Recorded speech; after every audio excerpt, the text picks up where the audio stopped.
La Corée du Nord menace directement les États-Unis. Si les Américains ont jusque-là menacé et massacré à bon compte des pays et des peuples entiers, ils sont désormais tombés sur l'os coréen et ne jouent rien de moins que l'avenir de leur nation. Fini les attaques sans conséquences sur Kaboul, Bagdad, Damas, Belgrade, Gaza et tous les bombardements contre des États incapables de riposter et de porter la guerre sur le territoire américain. Le dirigeant nord-coréen Kim Jong-un a juré d'accélérer le développement nucléaire de son pays et mis en garde Washington contre toute mauvaise décision, après avoir supervisé le lancement du missile balistique le plus puissant du pays, ont annoncé hier des médias officiels.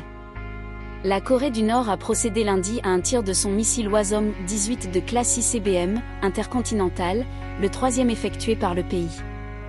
Ceci intervient au lendemain de l'arrivée du sous-marin américain USS Missouri au port sud-coréen de Busan, et après une mise en garde samedi de Washington et Séoul que toute attaque nucléaire de la Corée du Nord entraînerait la fin du régime.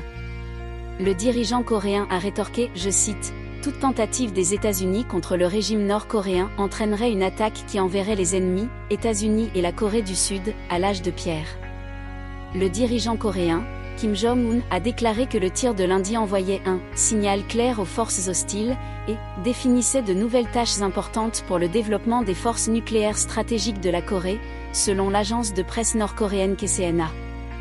Un test de lancement d'ICBM Hwasong-18 a été organisé comme une opération militaire importante pour montrer clairement la volonté écrasante de contre-attaque des forces nucléaires stratégiques de la RPDC et leur force inégalée face aux ennemis, a souligné le texte. Il faut noter que le missile nord-coréen Hwasong-18 a parcouru un peu plus de 1000 km de distance horizontale et atteint une altitude maximale d'environ 6000 km qui a démontré la capacité de combat de l'unité ICBM, selon KCNA. L'armée sud-coréenne a estimé lundi que l'ICBM lancé utilisait du combustible solide, ce qui facilite le transport des missiles et permet des mises à feu plus rapides que les versions à combustible liquide. Il s'agit du troisième tir par Pyongyang d'un tel ICBM, après les lancements d'avril et de juillet, ce qui, selon les analystes, témoigne d'efforts constants pour améliorer la technologie. Le ministère japonais de la Défense a déclaré que les missiles coréens Hwasong-18 ont une portée potentielle de plus de 15 000 km, lui permettant de frapper l'ensemble du territoire américain. Séoul et Washington ont renforcé leur coopération de défense face à une série record d'essais d'armes effectués par Pyongyang cette année. Un porte-parole du ministère nord-coréen de la Défense a critiqué dimanche le projet de Washington et Tokyo de renforcer l'année prochaine leurs exercices militaires conjoints annuels en incluant un exercice d'opération nucléaire, qualifiant cette initiative de « déclaration ouverte sur la confrontation nucléaire ». En novembre, la Corée du Nord a réussi à mettre en orbite un satellite d'espionnage militaire qui, selon elle, lui fournit déjà des images de sites militaires américains partout dans le monde, y compris sur le territoire états-unien. En même temps, des officiels américains ont appelé à la reprise immédiate du dialogue avec la Corée du Nord.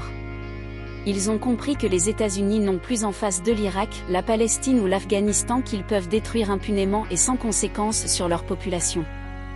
En clair, si les Américains prennent l'irresponsable décision d'attaquer la Corée du Nord, la contre-attaque coréenne visera en priorité le territoire américain. Donc le peuple américain. Le président Biden peut bomber le torse à Gaza, au Soudan ou ailleurs, sans impunité, mais, face au jeune Kim Jong-un, il ferait mieux de revenir gentiment à la raison pour protéger cette fois-ci, pas les intérêts américains, mais l'existence du peuple américain en tant que tel.